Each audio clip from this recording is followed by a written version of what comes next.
کہ نکاح کا اندراج ضروری ہے یا صرف ایجاب و قبول؟ ایجاب و قبول یہ تو شرعاً ضروری ہے کہ میاں اور اس کی بیوی ایجاب اور قبول ان مراحل سے گزریں، شریعت سے ضروری قرار دیتی۔ شریعت تحریر کو ضروری قرار نہیں دیتی تھی، اور وجہ اس کی یہ تھی کہ عمومی طور پہ لوگوں میں ایمانداری تھی، لوگوں میں صحیح چیزیں تھیں، اور تحریر کا ایسا رواج بھی نہیں تھا۔ پھر رفتہ رفتہ آہستہ آہستہ جب لوگوں کا معیار گرنے لگا تو یہ ضروری قرار پایا کہ لوگ اس کو تحریر کریں تاکہ وہ کسی بھی جگہ پر جائیں تو نکاح نامہ دکھا سکیں، وہ بتا سکیں کہ ان کا تعلق آپس میں شوہر اور بیوی کا ہے۔ اور وقت ایسا تھا کہ جب لوگ اونٹ اور گھوڑا اور ان کی گاڑیوں پہ سفر کیا کرتے تھے، یہ موجودہ دور نہیں تھا۔ پھر جب موجودہ دور آیا ہے تو اسے اور بھی ضروری قرار دیا گیا تاکہ بہت سی خرابیاں ہیں جن کی پیش بندی کی جا سکے، اور بہت سی چیزیں ایسی ہیں کہ تحریر کی وجہ سے ثابت کی جا سکے، کیونکہ لوگوں میں اخلاقیات کا اور دیانت کا وہ معیار نہ رہا جو مسلمانوں میں قرون اولیٰ میں تھا۔ تو اس لیے شرعاً تو یہ ضروری نہیں ہے کہ تحریر کیا جائے کہ فلاں اور فلاں کے درمیان یہ تعلق ہے، یہ شوہر ہے اور یہ بیوی ہیں، یہ تحریر ضروری نہیں تھی لیکن شرعاً۔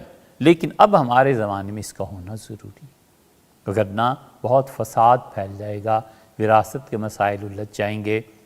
اگر کوئی تحریری ثبوت ہی نہیں ہے تو جو چیزیں خاتون کی ملکیت میں ہیں وہ کہاں جائیں گی؟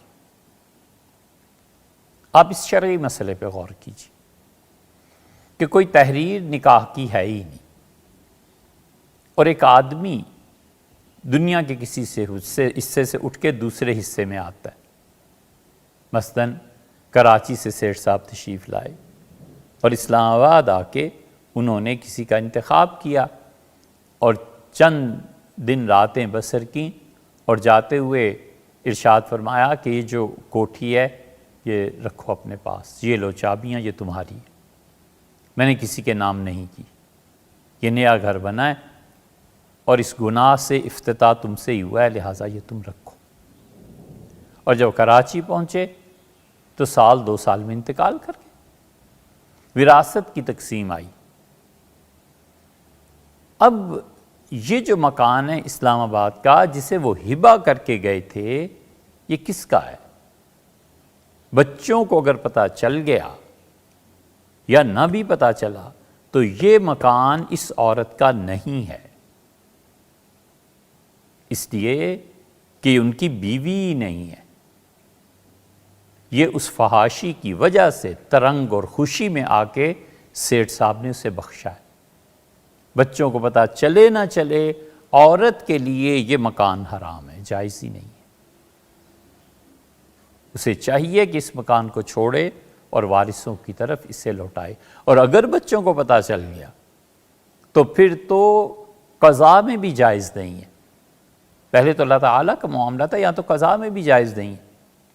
وہ اس طرح سے بچوں کو پتہ چل گیا تو انہیں چاہیے کہ اسلامی عدالت میں چلے جائیں اور جا کر قاضی جو بھی ہے اس سے کہیں کہ یہ ہمارے والد کی پراپرٹی ہے اور انہوں نے جو دیا تھا ان کا ہبہ باطل ہے اور یہ ہماری جائیداد ہے، بچوں کو واپس ملنی چاہیے۔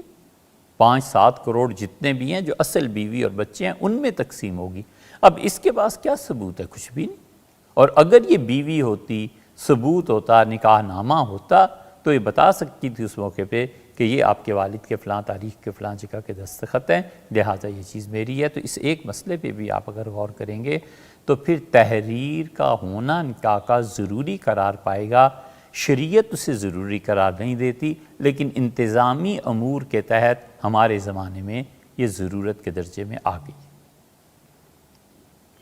دوسرا آپ نے ارشاد فرمایا کہ کیا 3 مرتبہ؟ 3 مرتبہ کی کوئی حیثیت نہیں، بس مومن کا ایک دفعہ بھی کہہ دینا کافی ہے۔ شریعت نے جتنے بھی یہ معاملات رکھے ہیں اس میں انسان کی زبان کا اعتبار کیا ہے، تو انسان کو چاہیے کہ سوچ سمجھ کے بولے، انسان کو چاہیے کہ جو کچھ وہ زبان سے کہہ رہا ہے پورے اعتماد اور یقین سے کہے. تو اس لیے ایک مرتبہ کہہ دینا بھی کافی ہے. ایک مرتبہ کے اقرار ایجاب اور قبول سے وہ دونوں آپس میں ازدواج کے رشتے میں منسلک ہو جائیں گے. پھر تحریر فرمایا کہ ہر ملک کے نکاح اپنے قوانین کے مطابق ہیں. مثلا مغرب میں 2 شادیاں ناجائز ہیں، ان پہ عمل کرنا ضروری ہے. دیکھیے مغرب کے جو قوانین ہیں نا، ان میں سے جو قوانین شریعت کے مطابق ہیں اس پہ تو بحث ہی نہیں ہے کہ وہ کرنا ضروری ہیں.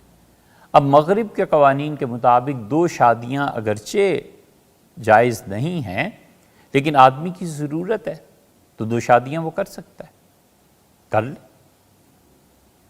اور جو آپ نے لکھا ہے کہ وراثت سے محروم رہے گی، ان کے نزدیک شادی چونکہ ایک رجسٹرڈ ہوئی ہے تو یہ نہیں ہو سکتا، اس قانون پہ عمل نہیں کیا جا سکتا.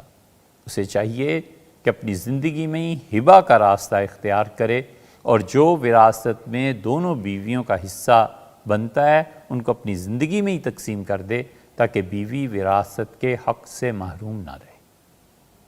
حضور اقدس صلی اللہ علیہ وسلم نے وراثت کے مسئلے میں بہت شدید بات ارشاد فرمائی ہے. نبی کریم صلی اللہ علیہ وسلم نے فرمایا بوڑھا اور بڑھیا 90 سال اللہ کی عبادت کرتے ہیں اور مرتے وقت جہنم میں منہ دے دیتے ہیں. عرض کیا گیا کہ اللہ کے رسول کیسے؟ تو آپ نے فرمایا اس طرح سے کہ جب وہ وراثت میں کسی کا حق ختم کر دیتے ہیں، کسی کا حق مار دیتے. وراثت میں حق کسی کا نہ دینا، اس کی وہ صورت پہلی مرتبہ ہم بیان کر چکے ہیں کہ جس کو دیا جا رہا ہے وہ اللہ کی معصیت اور نافرمانی میں خرچ کرے گا، یقین و 100% کہ میرا مال خدا کی نافرمانی میں خرچ کیا جائے گا، یہ ایسی نالائق اولاد ہے. تو اس وقت اس کے لیے ثواب کی بات ہے کہ اپنے پیسے کو بجائے اولاد کے دینے کے پبلک انٹرسٹ کی چیزوں میں دے دے. کسی ٹرسٹ کو دے دیا، ہاسپٹل کو دے دیا، کسی لائبریری کو دے دیا، کسی مدرسے کو دے دیا. یہ سب چیزیں ایسی ہیں جس میں پبلک انٹرسٹ ہے، اور یہ نہیں ہے کہ وہ وراثت سے محروم کر رہا ہے. وہ اس لیے کر رہا ہے کہ بعد میں یہ جو پیسہ شراب اور لذت اور ان چیزوں میں لگنا ہے اس سے بہتر نہیں ہے کہ کسی اچھے کام میں جائے اور میرے لیے ایصال ثواب بھی ہو، صدقہ جاریہ بھی ہو اور عامت المسلمین کی مدد بھی ہو، معاشرے میں اچھائی اور فلاح پھیلے. وگرنہ وہ کیوں کسی سے کو وراثت ہے؟ یا پھر فقہا نے جو ارث کے موانع لکھے ہیں کہ مرتد ہو جائے وغیرہ وغیرہ، وہ ایک الگ بحث ہے. اس لیے زندگی میں ہی دونوں بیویوں کو ان کی وراثت کا حصہ دے دے، کیونکہ اسے ڈر ہے کہ انتقال کے بعد پھر ایک بیوی کو سب کچھ مل جائے گا اور دوسری بیوی اس سے محروم رہے گی. تو وراثت میں بہت احتیاط کرنی چاہیے.